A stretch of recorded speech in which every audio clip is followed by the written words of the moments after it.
하나는 왼쪽은 그림이고 오른쪽은 사진입니다. 실제 사진인데 이 건데요. 잘 보세요. 어느 분이 알아맞힐 수 있겠어요? 무슨 그림입니까? 예? 줄타기. 어디에서 줄을 탈까요? 네, 저게 지금 나이아가라에서 폭포에서 1800년부터 줄타기가 시작됐다고 하는데요. 이 줄타기를 하는데 이 곤봉 같은 거 있잖아요. 이것으로 균형을 잡고 외줄타기를 하는 겁니다. 그리 떨어지면 즉사합니다.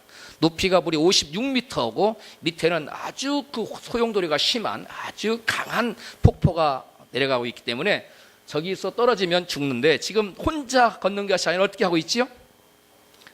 업은 게 아니죠, 저건. 업은 겁니까? 예, 업었네요, 여기는. 예, 원래는 목마를 태우고 걷는다고 합니다. 목마를 태우고 걷기도 하고 업기도 하는데, 여러분, 이것은 미국과 캐나다를 잇는 나이아가라 폭포에서 한 사람을 업고 지금 외줄타기 하는 모습입니다. 이제 저를 보세요. 그림, 사진 그만 보시고. 나이아가라 폭포의 서커스맨에 관한 이야기입니다. 서커스맨이 캐나다 쪽에서 미국으로 갔다가 또 다시 돌아왔어요. 사람들이 환호의 박수를 올렸습니다. 얼마나 기가 막힙니까? 한 발만 잘못 디디면 죽는데 고개사가 서커스맨이 기가 막히게 자기가 쫙 갔다 왔어요.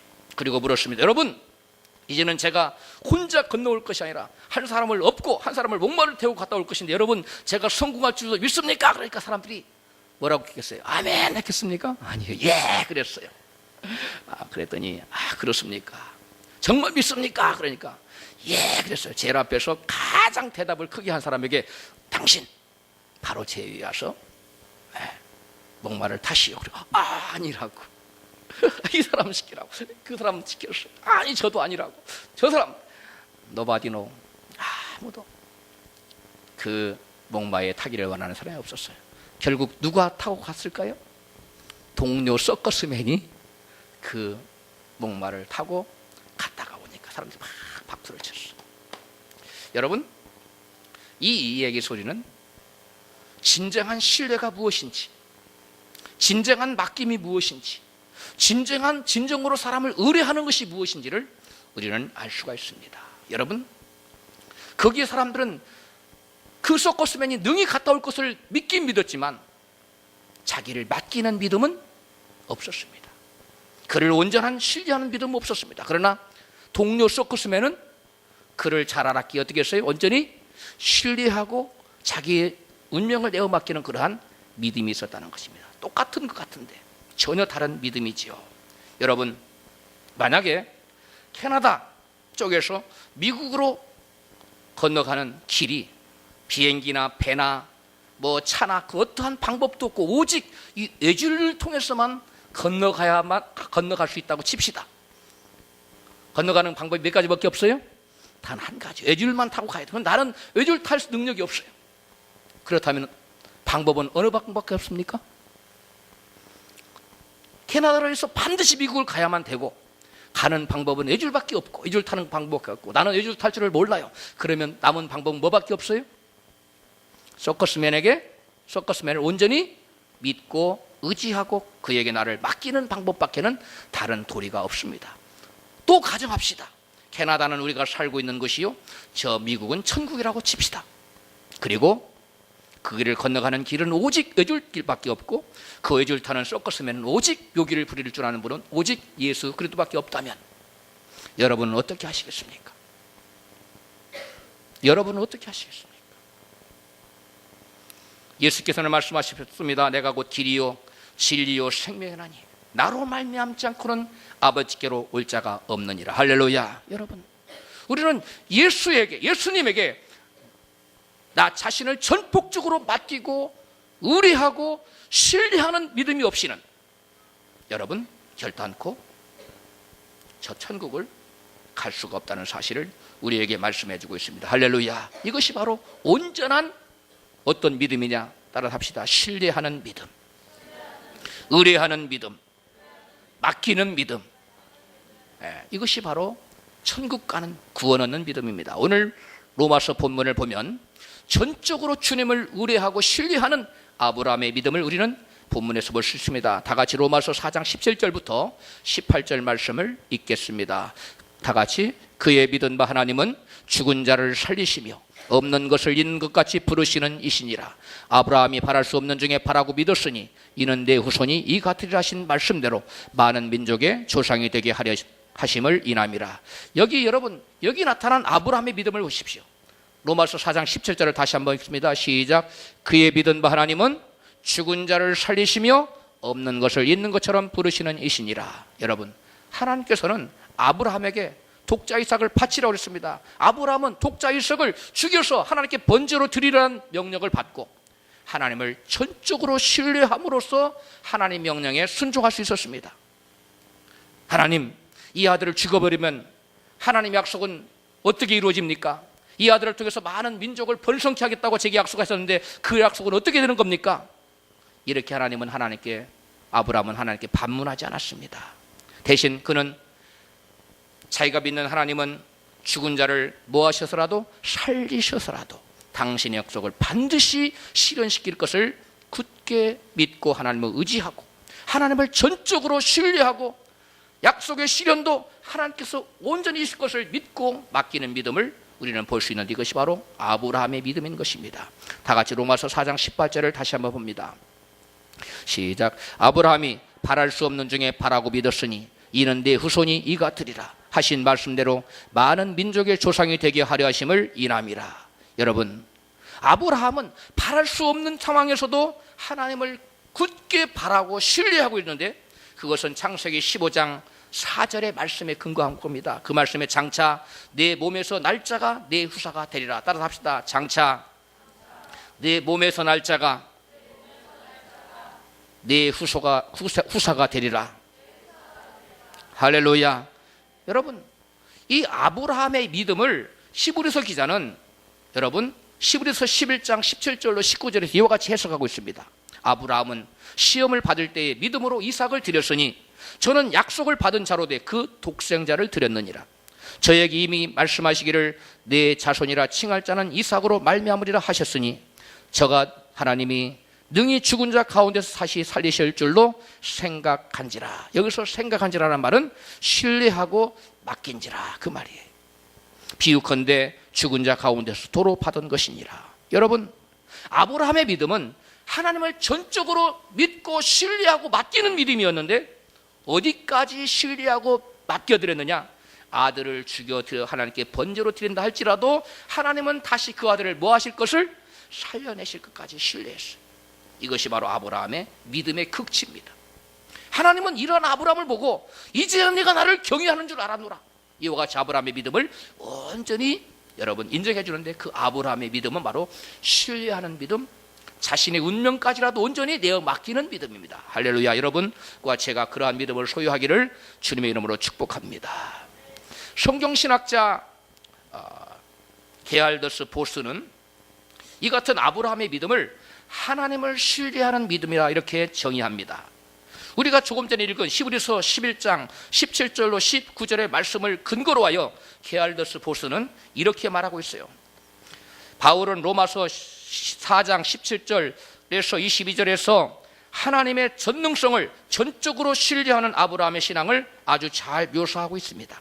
아브라함의 그러한 신뢰는 곧 이삭을 바치라는 하나님의 명령이 수행되고 난 뒤에 죽음으로부터 이삭을 살리실 하나님의 전능성에 대한 신뢰입니다 라고 유명한 성경신학자 게알더스 보스와 같이 추석하고 있습니다.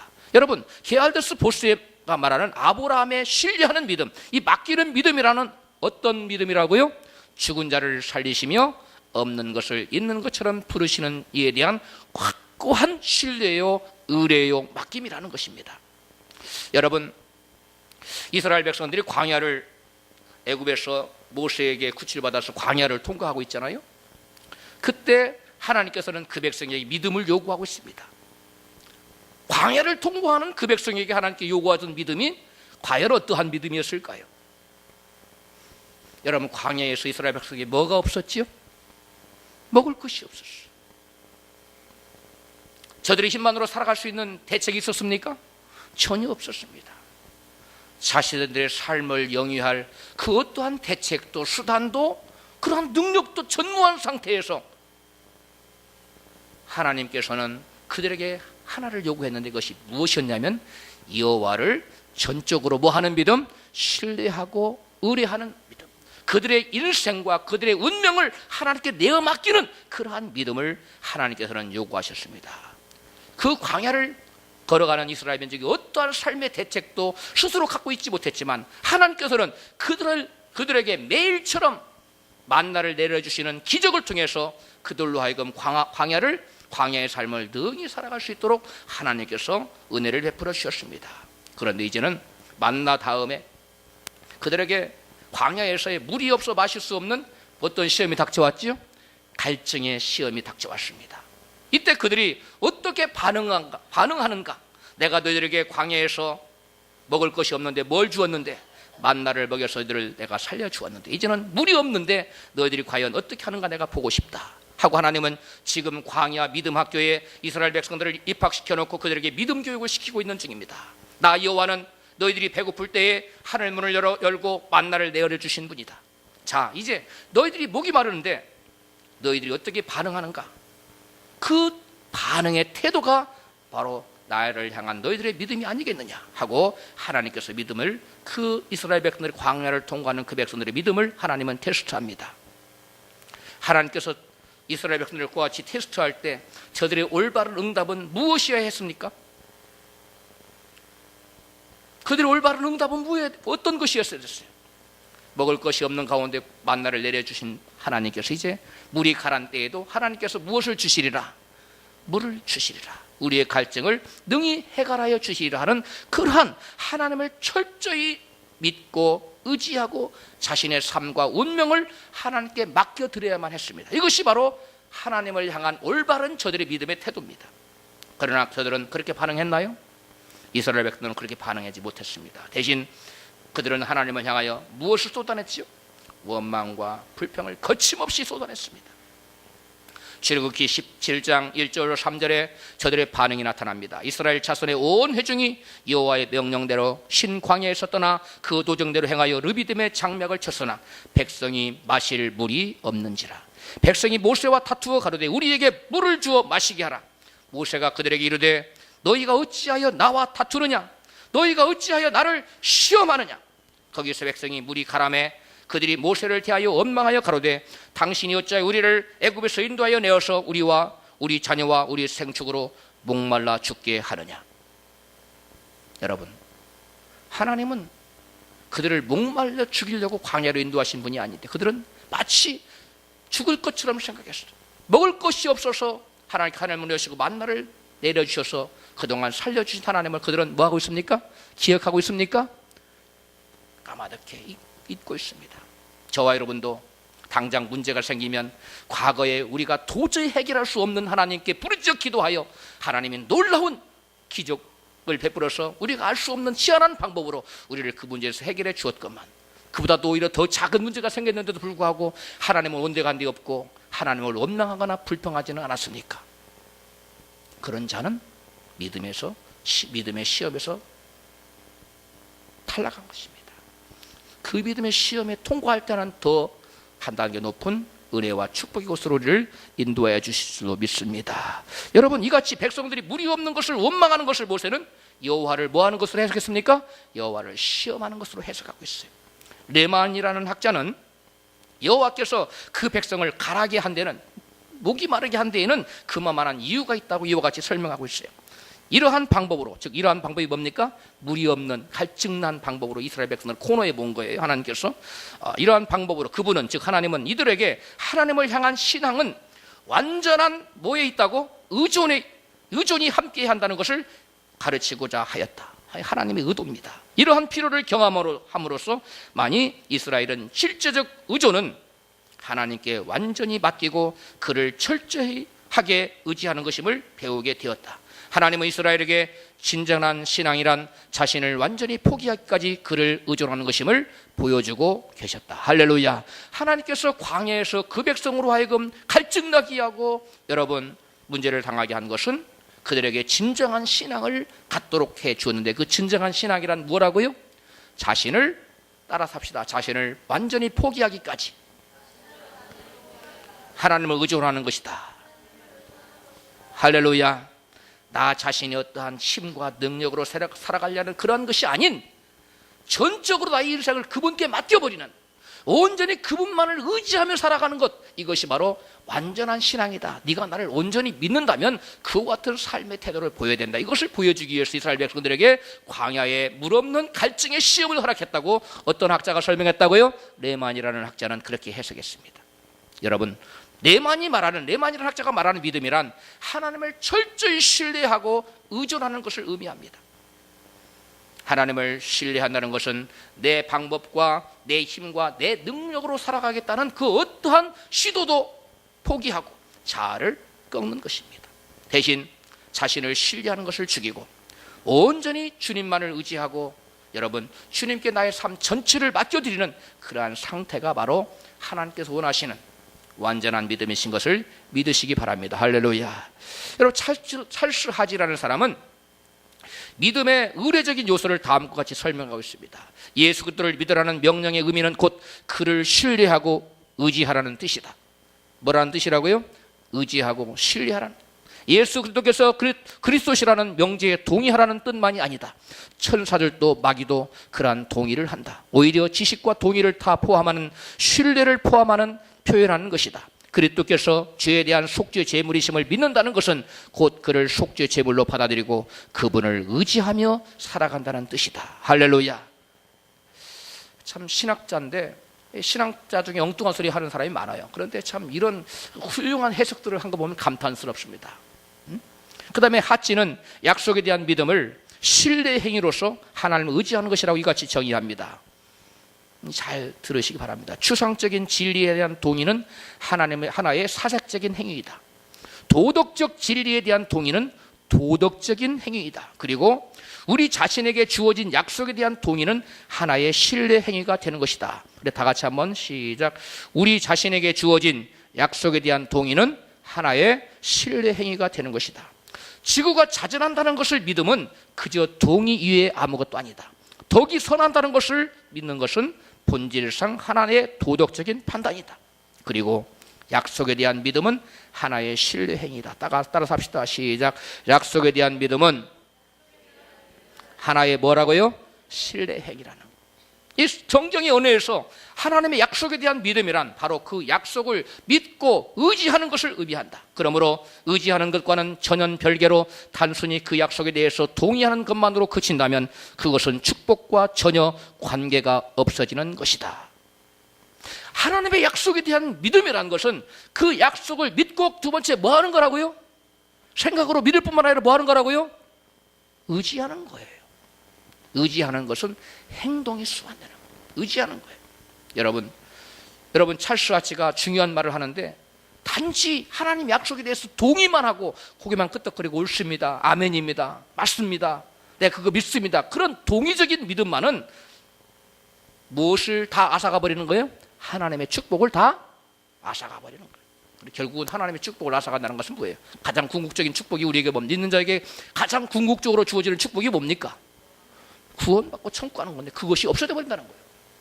그래서 오늘날 수많은 사람들이 잘못 믿고 있습니다. 그저 동의적인 믿음만 있으면, 약속에 대해서 동의만 하면, 어그리만 하면, 고개만 끄덕이면 하나님 말씀대로 살지 않고 그분께 나의 삶을 전적으로 드리고 맡기지 않는 삶을 살아도 결국 구원받아서 천국 가고 축복한다고 여러 가지 가르칩니다. 이것은 잘못된 것입니다. 여러분, 저와 여러분은 그와 같은 잘못된 믿음에서 온전히 돌아서야 될 줄로 믿습니다. 여러분, 하치가 믿음을 신뢰 행위로서 약속을 믿고 의지하고 살아가는 것으로 정의한 것은 참으로 전적으로 옳은 말씀이에요.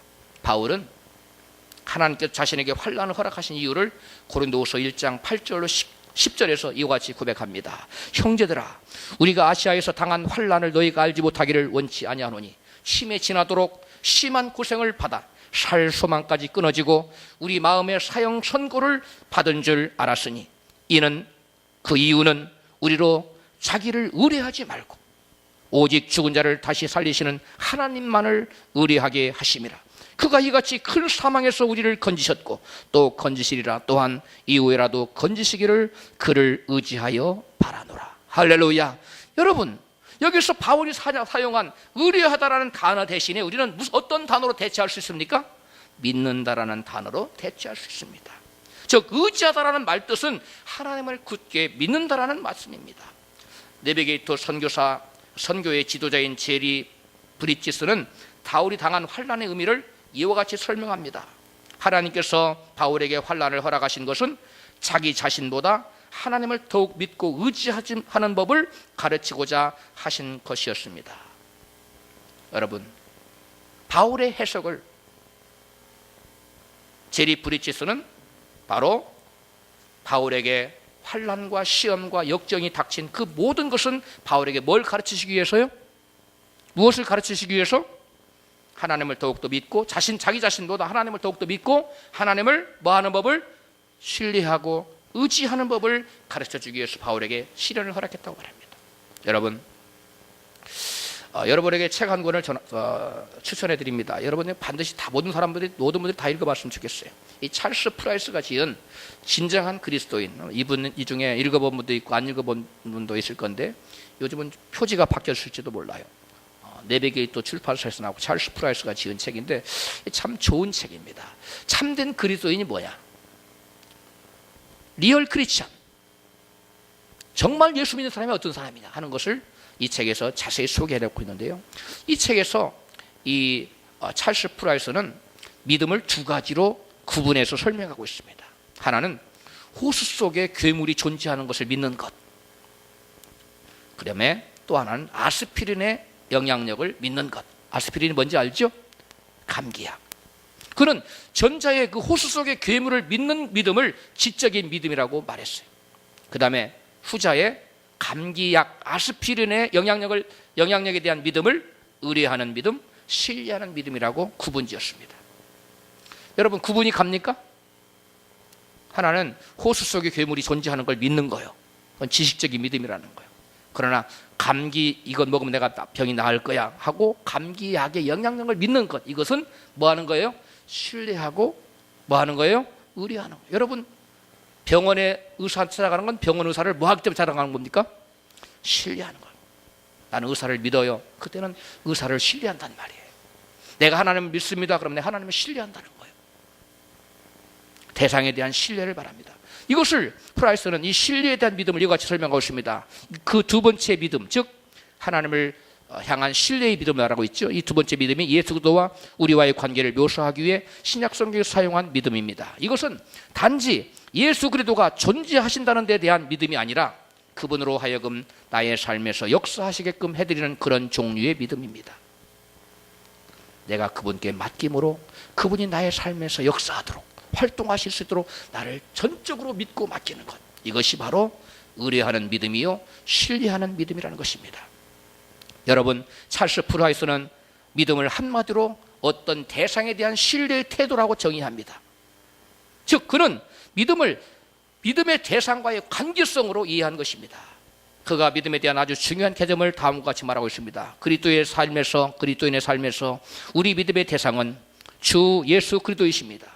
믿음을 발휘한다는 것은 그분을 향해 신뢰의 태도를 갖는 것이며, 이로 인해 그분은 우리의 구주와 주님이 되시고 그분이 하고자 하시는 일을 행하십니다. 성경이 우리는 믿음에 의해 구원받았다고 할 때 그 의미는 우리가 우리 자신을 구원할 능력이 전혀 없다는 것을 인정한다는 것입니다. 그리스도인의 삶은 처음부터 끝까지 하나님의 능력을 믿는 것, 의지하는 삶입니다. 이와 같이 말하고 있습니다.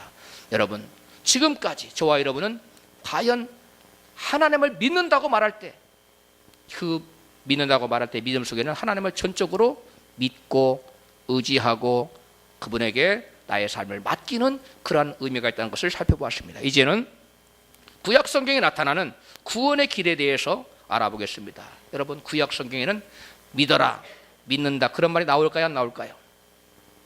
예?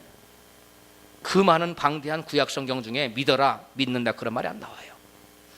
구약 성경에는 여호와를 대신 의지할지어다. 따라서 합시다. 여호와를 의지할지어다. 여호와를 신뢰하라. 여호와께 맡기라. 그런 말이 대신 나와요. 그런데 신약에서는 주를 믿어라. 이와 같이 말. 구약 성경에는 빌리브라는 단어가 나와 있지 않아요. 빌리프라는 단어도 나와 있지 않아요.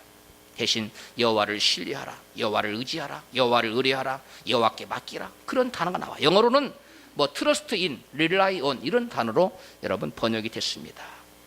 여러분, 저와 여러분이 주님을 믿고 구약 성경으로 표현하면 하나님을 전적으로 의뢰하고 뭐 할 때? 신뢰할 때, 그리고 나의 삶을 온전히 뭐 해드릴 때? 맡겨드릴 때 우리는 구원을 받는다는 거예요. 이것이 구약적인 표현이에요. 그러므로 신약에서의 믿는다는 표현은 구약에서는 여러분 하나님을 의지하고 하나님을 신뢰하고 그분께 나의 삶 전체를 맡겨드리는 것, 이것이 바로 구약적인 믿음의 표현입니다. 우리가 아까 함께 읽은 본문 역대상 20장 1절로 12절을 보겠습니다. 1절하고 12절. 모압과 암몬 연합군이 쳐들어오는데 이스라엘 백성들은 저를 막아낼 힘이 있었습니까? 전혀 없었죠. 다 같이 앞에 나와 있어요. 시작. 그 후에 모압 자손과 암몬 자손이 몇 마온 사람과 함께 와서 여호사밧을 치고자 한지라. 우리 하나님이여 저희를 징벌하지 아니하시나이까? 우리를 치러 오는 이 큰 무리를 우리가 대적할 능력이 없고 어떻게 할 줄도 알지 못하옵고 오직 주만 바라보나이다. 아멘. 여러분, 이스라엘 백성들은 지금 모압 족속과 암몬 족속과 세일산 거민들이 연합하여 대구를 만들어 가지고 이스라엘 백성들을 지금 진멸하기 위해서 쳐들어옵니다. 그런데 이스라엘 백성들에게는 뭐가 없어요? 대적할 능력이 전혀 없어요. 그래서 저들은 할 수 있는 것이 오직 주님만 바라보고 주님만 의지하는 것밖에 없었습니다. 그래서 주님 앞에 나와서 그들과 처자와 자녀들이 모두 다 주님 앞에 나와서 하나님께 기도했습니다. 그때 하나님께서는 선지자 야하시엘을 통해서 이같이 말씀하셨습니다. 역대하 20장 15절로 17절 말씀을 다 같이 읽습니다. 시작. 야하시엘이 가로되 온 유다와 예루살렘 거민과 여호사밧 왕이여 들을지어다. 여호와께서 너희에게 말씀하시기를 이 큰 무리로 인하여 두려워하거나 놀라지 말라. 이 전쟁이 너희에게 속한 것이 아니요 하나님께 속한 것이니라. 내일 너희는 마주 내려가라. 저희가 시스 고개로 말미암아 올라오리니 너희가 골짜기 어귀 여루엘의 들 앞에서 만나려니와 이 전쟁에는 너희가 싸울 것이 없나니 항우를 이루고 서서 너희와 함께한 여호와가 구원하는 것을 보라. 유다와 예루살렘아 너희는 두려워하며 놀라지 말고 내일 저희를 마주 나가라.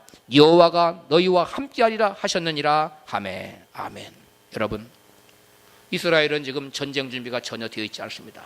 그들과 맞닥뜨려 싸우면 백발백중 여러분 패할 수밖에 없습니다. 이건 불을 보듯이 명확한 사실입니다. 여러분, 그러나 여호와 하나님께서 선지자를 통해서 말씀하십니다. 너희들은 두려워하거나 놀라지 말라. 그리고 너희들은 대오를 이루어 그들에게 마주 싸우러 나가라. 누가 너희와 함께 하실 것이다. 여호와, 살아계신 하나님 여호와가 너희와 함께 하실 것인즉 너희는 두려워하지 말고 대오를 이루고 나가서 맞으라 하면 하나님께서 싸워서 이기게 하실 것이다. 여러분, 저를 보시기 바랍니다. 여러분에게 이와 같은 상황이 닥쳤다고 합시다. 여러분 삶의 환경 가운데 정말 오도 가도 못하고 빠져나올 수도 없고 도대체 길이 없는 난감한 진퇴양난의 그러한 극한 어려움에 여러분이 빠져 있다고 합시다. 그때 하나님께서 주의 종 입술을 통해서 강단해서 여러분, 이 전쟁은 여러분께 속한 것이 아니라 하나님이 대신 싸우실 것이고 여러분 그 문제가 해결될 것입니다. 할렐루야. 이렇게 선포했다고 말하면 여러분 어떻게 하시겠습니까? 온전히 믿고 맡기겠습니까? 아니면 여전히 두려워하겠습니까? 반응이 반반으로 나눠지네요. 여러분, 여기에서 우리에게 필요한 것이 바로 하나님을 향한 전적인 신뢰와 믿음이 필요합니다. 할렐루야. 여기 보면 믿음이 충만한 왕 이스라엘의 여호사밧이 등장합니다. 우리에게 여러분 도전을 주는 사람입니다. 20절로 21절 말씀입니다. 이에 백성들이 일찍이 일어나서 두고와 들로 나가니라. 나갈 때에 여호사밧이 서서 가로되 유다와 예루살렘 거민들아 내 말을 들을지어다. 너희는 너희 하나님 여호와를 신뢰하라. 그리하면 견고히 서리라. 그 선지자를 신뢰하라. 그리하면 형통하리라 하고 백성으로 더불어 의논하고 노래하는 자를 택하여 거룩한 예복을 입히고 군대 앞에서 행하며 여호와를 찬송하여 이르기를 여호와께 감사하세 그 자비하심이 영원하도다 하게 하였더니. 아멘. 여러분, 여기 여호사밧 왕의 행동이 여러분 선뜻 이해가 갑니까? 이해가 가는 분만 크게 아멘 하고 싶시다. 이해가 가요? 저는 이 여호사밧을 읽을 때마다 참으로 신기한 사람이다. 참으로 보통 믿음의 사람이 아니라고 생각이 됩니다. 나라의 운명이 지금 등불과 태풍 앞에 등불과 같은 그러한 위기인데, 지금 선지자가 말했다고 해서 그 말씀 하나 붙들고 그들을 향해 나가는 것도 참 가상한 일인데, 그 앞에다 또 뭘 세웠어요? 찬양대를 조직해가지고 성가대 가운을 입힌 다음에 여호와께 감사하세, 여호와를 찬양하라, 그렇게 나가요. 여러분, 이건 정상인으로서는 이해가 되지 않는 얘기입니다. 그런데 어떤 사람에게는 이해가 되는 겁니까? 하나님을 전적으로 믿고 신뢰하고 하나님께 나 자신은 뿐만 아니라 여호사밧 왕 나라의 운명까지 맡겨버리는, 여호와를 전적으로 믿고 의지하는 사람의 행동으로는 너무나 당연한 것입니다. 그러나 믿음이 없는 사람의 눈에 볼 때는 이것은 무슨 짓이에요? 뭐 하는 짓이에요? 미친 짓이죠. 여러분, 불신앙의 사람들이 볼 때는 이게 지금 망하기로 뭐 한 거예요? 지금 작정한 거지요. 그러나 하나님은 우리 인간적인 생각으로 봤을 때는 망하기로 작정한 것처럼 보일지라도, 그런 가운데 있을지라도 하나님을 전적으로 뭐 하라는 겁니까? 믿고 신뢰하라는 겁니다. 할렐루야. 이것이 하나님께서 저와 여러분에게 요구하시는 하나님을 의뢰하는 믿음, 하나님을 전적으로 신뢰하는 믿음이 바로 이와 같은 믿음이라는 사실을 여러분 믿으시기 바랍니다. 할렐루야. 제가 하나님, 이 의뢰하는 믿음을 대표할 만한 그러한 신앙 영웅을 제게 보여주소서 하고 설교 들으면서 기도를 했어요. 첫 번째로 떠오른 인물이 바로 이 여호사밧 왕이었습니다. 도저히 하나님을 의지할 수 없는 그런 상황 가운데, 그러면서 외치잖아요. 너희는 너희 하나님 여호와를 신뢰하라, 그리고 그 선지자를 신뢰하라, 그리하면 형통하리라. 어떻게 됐습니까? 여호사밧 왕이 여호와를 전적으로 의뢰하고 전쟁에 찬양하면서 나아가자 어떻게 되었습니까? 역대하 20장 22절 23절의 그 결과입니다. 다 같이 시작. 그 노래와 찬송을 시작할 때 여호와께서 복병을 두어 유다를 치러 온 암몬 자손과 모압과 세일산 사람을 치게 하심으로 저희가 패하였으니, 곧 암몬과 모압 자손이 일어나 세일산 거민을 쳐서 진멸하고 세일 거민을 멸한 후에는 저희가 피차에 살육하였더라. 유다 사람이 들망대에 이르러 그 무리를 본즉 땅에 엎드러진 시체뿐이요 하나도 피한 자가 없느니라. 아멘.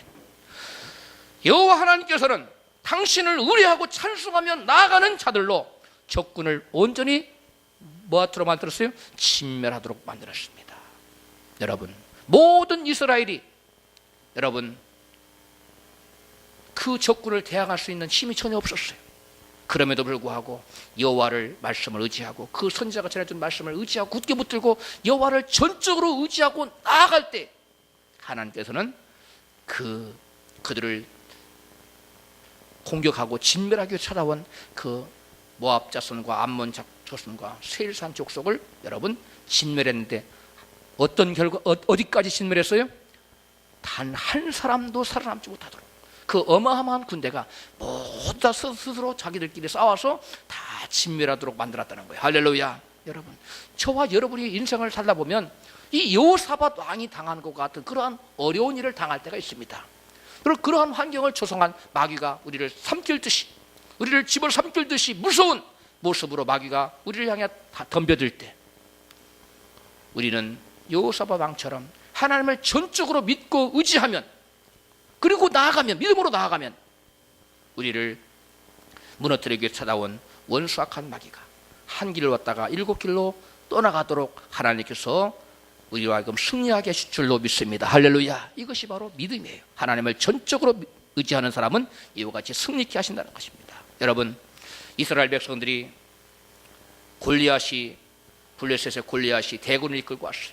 모든 이스라엘 백성들이 그 앞에 두려워 떨었습니다. 그때 어린 다윗은 그 골리앗을 여러분 향해 나아갔는데, 어린 다윗이 골리앗을 향해서 나아갈 때 그가 가지고 나간 믿음이 어떤 믿음입니까? 여호와를 전적으로 믿고 의뢰하는 믿음이었어요. 여러분, 사무엘상 17장 45절로 47절입니다. 함께 읽겠습니다. 시작. 다윗이 블레셋 사람에게 이르되 너는 칼과 창과 단창으로 내게 오거니와 나는 만군의 여호와의 이름으로 곧 내가 모욕하는 이스라엘 군대의 하나님의 이름으로 내게 가노라. 오늘 여호와께서 너를 내 손에 붙이시리니 내가 너를 쳐서 내 머리를 베고 블레셋 군대의 시체로 오늘날 공중의 새와 땅의 들짐승에게 주어 온 땅으로 이스라엘에게 하나님의 계신 줄 알게 하겠고 또 여호와의 구원하심이 칼과 창에 있지 아니함을 이 무리로 알게 하리라. 전쟁은 여호와께 속한 것인즉 그가 너희를 우리 손에 붙이시리라. 아멘. 여러분, 여호와를 의지하여 나아간 다윗은 물맷돌 하나를 취해서 골리앗에게 던졌을 때 그 이마에 정통으로 맞았어요. 두 번 돌을 던질 필요도 없었습니다.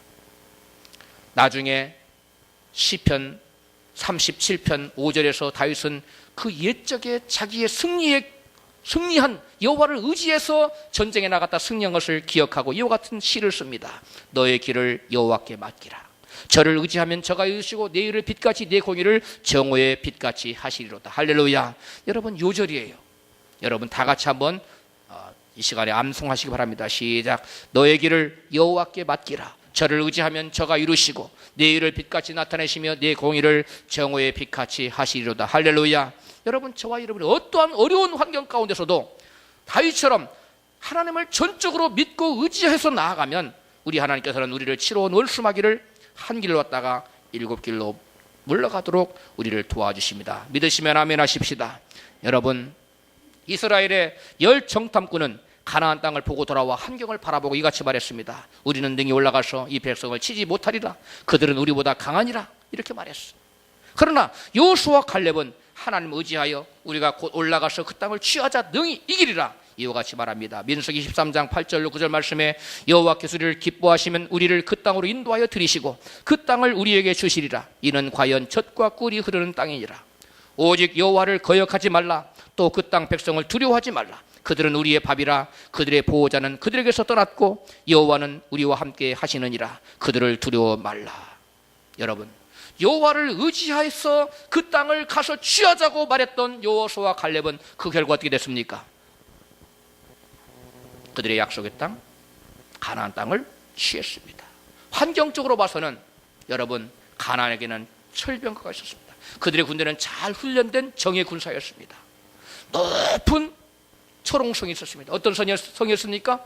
여리고성이 버티고 있었습니다. 그 어떤 것으로 제어봐도 이스라엘은 가나안을 능히 대적할 힘이 있었습니까? 없었습니까? 없었습니다.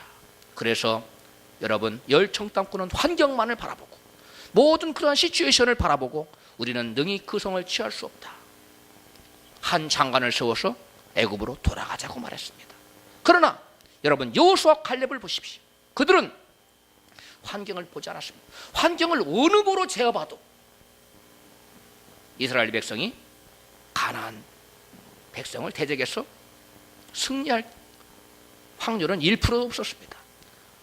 체구를 봐도 그들은 아낙 자손인데 체구가 장대하고 이스라엘 백성은 스스로 보기에 메뚜기 같다고 할 정도로 체구로도 군대로도 그렇고 훈련 것도 무기로도 그렇고 성도 그렇고 모든 것이 열쇠였습니다. 여러분, 여기에 여러분, 열 정탐꾼과 여호수아와 갈렙의 차이점이 있습니다.